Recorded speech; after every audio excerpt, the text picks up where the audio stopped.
Assalamualaikum warahmatullahi wabarakatuh.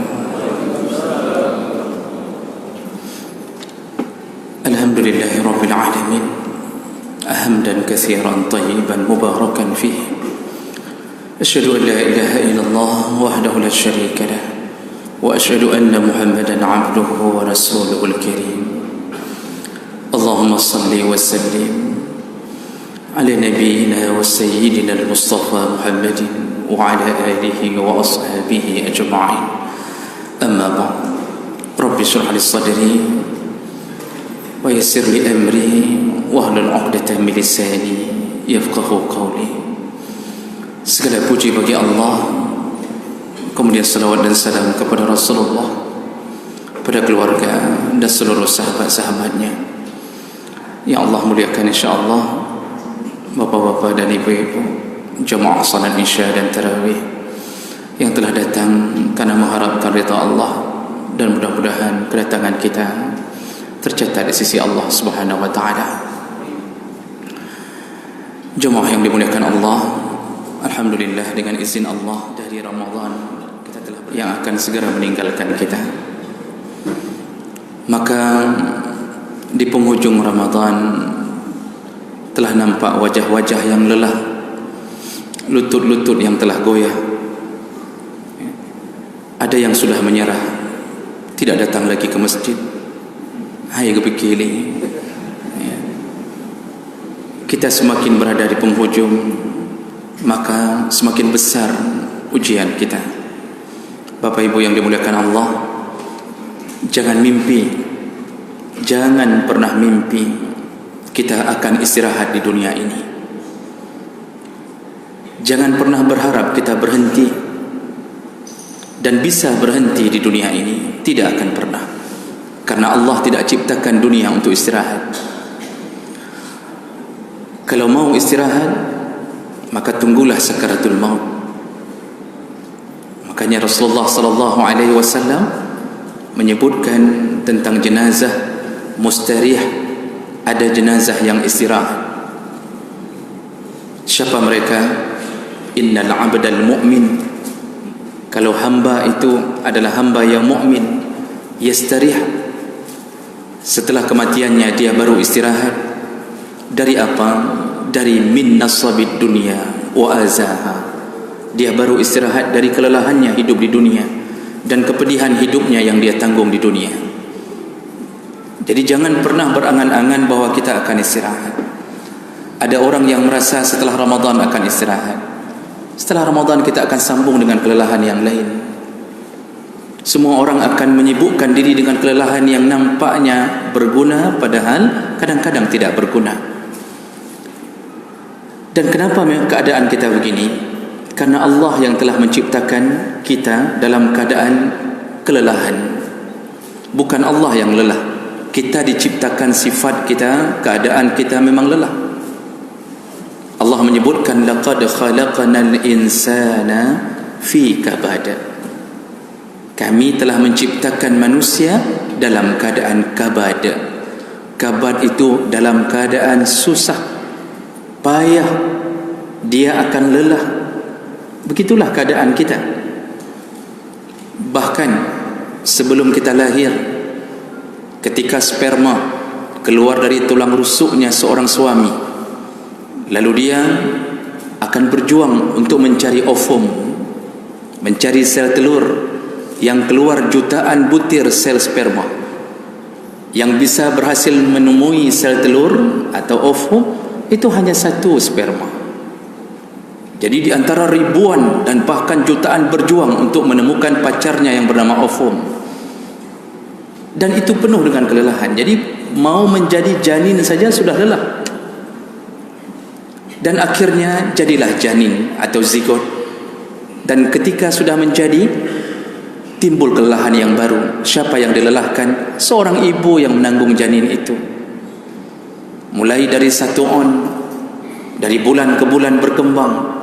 Bahkan ada yang sampai mencapai 5 kilo baru lahir. Dibawa oleh seorang ibu dalam keadaan bersusah payah. Perutnya terus membesar dan dia harus mengerjakan pekerjaan rumah untuk suaminya. Selain itu dia harus kali-kali suami mengandalkan hanya mengurut di belakang lehernya. Dia mengatakan, sabar adik, sabar, tip-tip tone, sabar. Subhanallah, berpindah kelelahan kepada seorang isteri. Dan ketika janin itu telah 9 bulan, selesaikah kelelahan itu? Tidak. Menanggung kelelahan terhebat detik-detik akan melahirkan. Bukaan 1, 2, 3 tidak keluar-keluar. Masya Allah, pinggang rasanya putus semuanya. Kenapa Ustaz tahu? Saya tanya sama perempuan. Jadi jangan bilang, "Nya pengalaman Ustaz." Kan. Ini saya tanya sama penderitaan seorang istri. Begitu sakitnya, air ketuban telah keluar, tapi bayi belum keluar. Akhirnya bidan membantunya. Bidan hanya beri semangat saja. Ayo tarik nafas, dorong, tarik nafas, dorong. Nyambut bidan tak. Yang hebat sekali kelelahan adalah seorang ibu. Subhanallah, begitu keluar berkubang dengan darah. Selesaikah dia? Dia fikir selesai setelah 9 bulan, ternyata tidak. Allah ciptakan kelelahan yang baru. Dia harus ambil bayinya, lalu dia harus menyiapkan susu untuk bayinya. Dulu digendong dalam perutnya, kali ini digendong dalam gendongan tangannya, dibawa kemana-mana dengan kain gendong yang kadang-kadang salah ikat. Ada suami yang sudah bekerja, bayi semakin membesar, seorang ibu mengikat anaknya di depannya, anak yang paling tua di belakangnya. Bertambah-tambah lelahnya. Selesaikah? Tidak. Si bayi ketika ingin berjalan penuh dengan kepayahan. Ketika kita suruh jalan, Masya Allah, jatuh bangun, berkali-kali, menangis berkali-kali untuk bisa jalan. Setelah jalan, senangkah dia? Tidak. Ternyata gara-gara terlalu cepat berjalan, masuk ke parit, kembali merasakan sakit. Subhanallah. Dan setelah itu kita berangan-angan, kita masukkan anak kita ke TK. Senangkah dia? Tidak. Begitu banyak PR anak TK hari ini, sebentar-bentar PR. Dan yang anehnya, yang susah bukan anak TK saja, mama-mamanya susah. Ini kata gurunya, ini tolong menggambar Upin Ipin. Disuruh gambar Upin Ipin. Anak TK suruh gambar Upin Ipin. Terpaksa ayahnya yang melakukannya. Sudah ayah kerja pulang lelah, disuruh gambar Upin Ipin. Subhanallah, kan gepri yang gerdah-gerdah. Adakah hidup kita yang senang? Anak kita SD, kita yang bertambah lelah memikirkan SPP-nya yang bertambah tinggi. Anak kita masuk SMP, senangkah kita? Tidak. Dia juga semakin banyak sesuatu yang harus dia lakukan. Kita pun semakin banyak tugas kita. Seorang ibu semakin banyak yang harus dia tanggung. Yang pertama sudah SMP, yang kedua SMP kelas 1, yang pertama SMP kelas 2, kemudian yang ketiga SD kelas 6, yang keempat SD kelas 5. Nah, 6 rawa anak terus lagi anak renyun, Pak. Pajan istirahatnya? Kapan istirahatnya? Tidak ada. Oh, anak itu membesar, sudah selesai SMA, masuk kuliah, Masya Allah, semakin tinggi kesusahan. Dan kemudian dia berangan-angan untuk menikah. Mudahkah dia menikah? Tidak. Bertahun-tahun lamanya dia harus mencari kerja hanya untuk bisa membeli mahar, yang dari hari ke hari semakin mahal. Dulu emas cuma 950.000 tahun 80-an. Betul ya? Hari ini 2,5 juta emas, Pak. Yang belum menikah siap-siaplah untuk menanggung penderitaan itu. Yang anehnya, kita berusaha mengumpulkan mahar, tapi subhanallah, kerja susahnya minta ampun. Yang sudah dapat kerja saja di PHK hari ini. Untung sudah kahwin. Cuma menekan Allah, tidak ada yang mudah. Kita fikir dulu dengan menikah kita mendapatkan kesenangan hidup, ternyata setelah menikah bertambah-tambah susahnya. Perempuan dulu memikirkan ketika setelah mendapatkan suami, dia bisa pergi dibawa-bawa setiap Sabtu Minggu ke Gunung Salak, ke Gunung Durian, ke gunung macam-macam, dibawa semuanya. Ternyata tidak. Sabtu Minggu duduk di rumah, singgah pergelih gotong royong ke rumah, kata suami. Masya Allah, putuslah semua harapan. Dengan suami kadang-kadang tidak beruntung, kita tidak pernah mencoba lagi. Seharusnya kalau kurang beruntung, coba lagi. Kita tidak bisa mencoba lagi. Dapat suami kriat mati, bertambah-tambah susah kita. Pulang cuci piring, kemudian malam cuci piring, besok makan lagi, cuci piring lagi. Kapan kita istirahat? Laqad khalaqnal insana fi kabad. Kami ciptakan manusia dalam keadaan susah. Dan kalau seandainya kita merasa susah, apakah kita sendiri yang susah? Allah jawab dalam surah An-Nisa, in takunu ta'lamun fa innahum ya'lamun kama ta'lamun wa tarjuna min Allah ma la yarjun. Kata Allah, bukan kamu saja yang susah, semua orang susah, kata Allah. Orang kafir pun susah. Hari ini kita orang Islam dalam keadaan bersusah payah menegakkan agama Allah. Siang malam kita datang ke masjid Allah, asal sudah dengar suara azan balik lagi, padahal baru tadi kita datang, disuruh balik berulang-ulang, 5 waktu disuruh balik. Tidak peduli terik matahari, guyuran hujan, balik kata Allah, temui aku kata Allah. Lelah kaki ini tetap kita langkahkan ke masjid. Kita tegakkan agama ini dengan kelelahan. Orang kafir pun lelah. Mereka lelah memikirkan bagaimana cara menghancurkan Islam. Kita lelah memikirkan menegakkan Islam. Orang kafir mencoba untuk menghancurkan Islam. Mereka habiskan waktu, mereka habiskan pikiran untuk menghancurkan kita. Kita lelah, mereka lelah. Kita yang hari ini menegakkan kebenaran, orang zalim pun lelah sebagaimana kita lelah menegakkan kebenaran. Orang yang hari ini sibuk mendakwahkan agamanya, mengatakan di mana-mana baik pajuh riba, jangan berzina, lelah dalam mulutnya, lelah berdakwah di mana-mana, diancam sana sini. Orang yang hari ini mencoba menghidupkan riba pun lelah.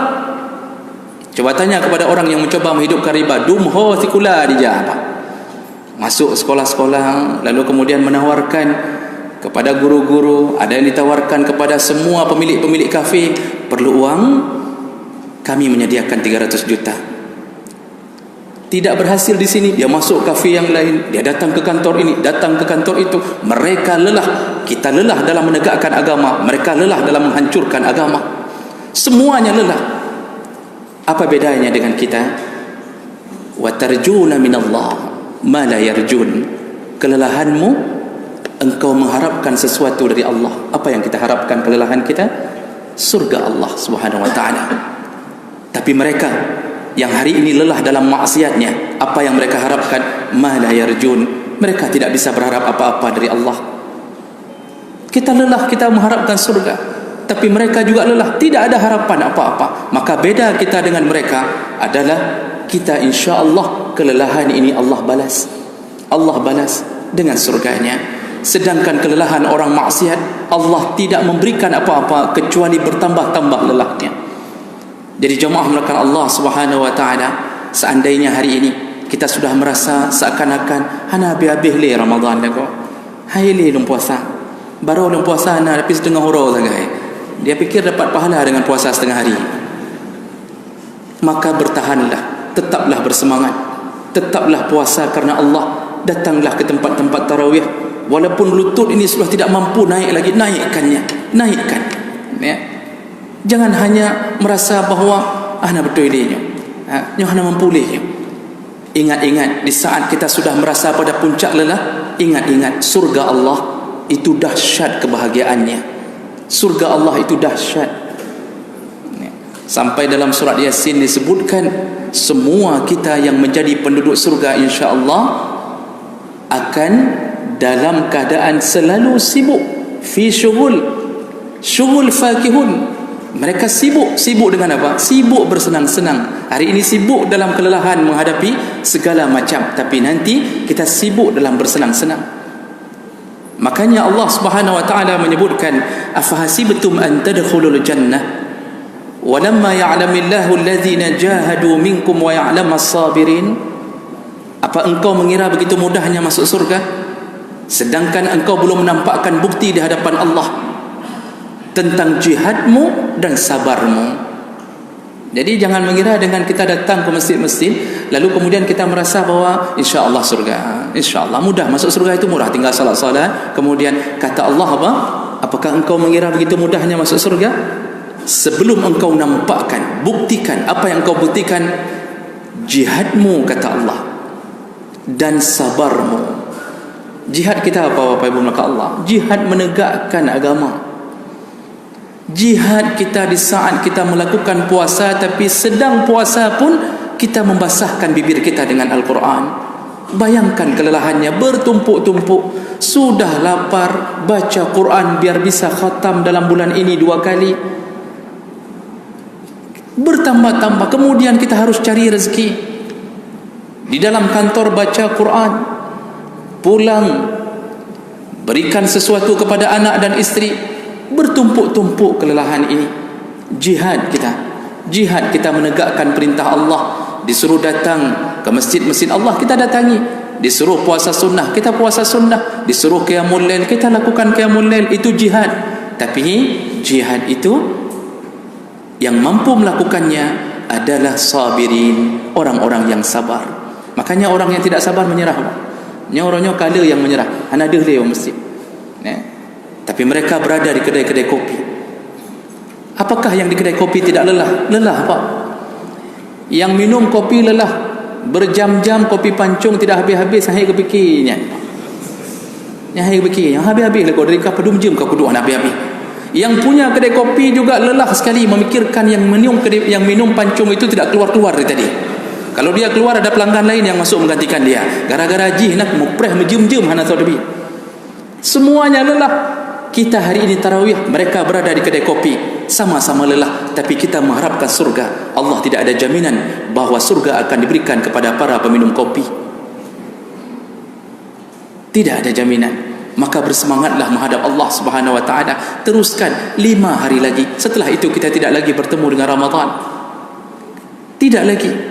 Kalau ingin melakukan tarawih pun 120 rakaat Allah tidak terima. Tidak ada lagi. Malam-malam bonus hanya 5 hari lagi. Allah kali lipatkan pahala hanya 5 hari lagi. Sedekah kita disanjung-sanjung oleh Allah dan malaikat hanya 5 hari lagi. Setelah itu kita berpisah dengan Ramadan. Abu Bakar menitiskan air mata ketika Ramadan akan pergi. Abu Bakar merindukan seandainya bisa seluruh hari adalah Ramadan. Maka jemaah melakukan Allah Subhanahu wa taala, jangan putus asa dengan kelelahan kita, walaupun kita selalu diganggu oleh 2 perkara, yaitu nafsu dan syaitan. Nafsu tidak pernah tidur, syaitan tidak pernah lelah. Nafsu tidak pernah tidur, syaitan tidak pernah lelah. Mereka yang mencoba memasukkan kita ke neraka tidak ada lelahnya. Maka kita pun janganlah kalah dengan semangat nafsu dan syaitan. Maka kalau ketemu syaitan, Pak, nak pegah Pak syaitan, elok hang mengalah. Tapi kalau bapa bisa ketemu syaitan, itu aneh. Berarti kita pun sudah jadi syaitan. Karena syaitan tidak bisa kita lihat seharusnya. Tiba-tiba kita cerita ke orang bahawa elok nak berempok jin kelam kali nak pegah abang nji. Mungkin dayang-dayang cik gaji-gaji gara-garanya.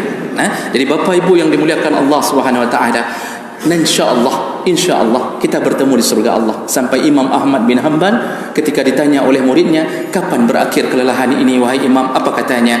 Awwalu qadamin tada'ahu fil jannah. Ketika kakimu telah menginjakkan surga, pintu surga, maka disitulah Allah balas segala kelelahanmu. Selamat menunaikan Ramadan yang tersisa. Semoga Allah mempertemukan kita kembali di dalam surganya. Amin ya rabbal alamin. Subhanakallahumma wa bihamdik, asyhadu an la ilaha illa anta, astaghfiruka wa atubu ilaik. Wassalamu alaikum warahmatullahi wabarakatuh.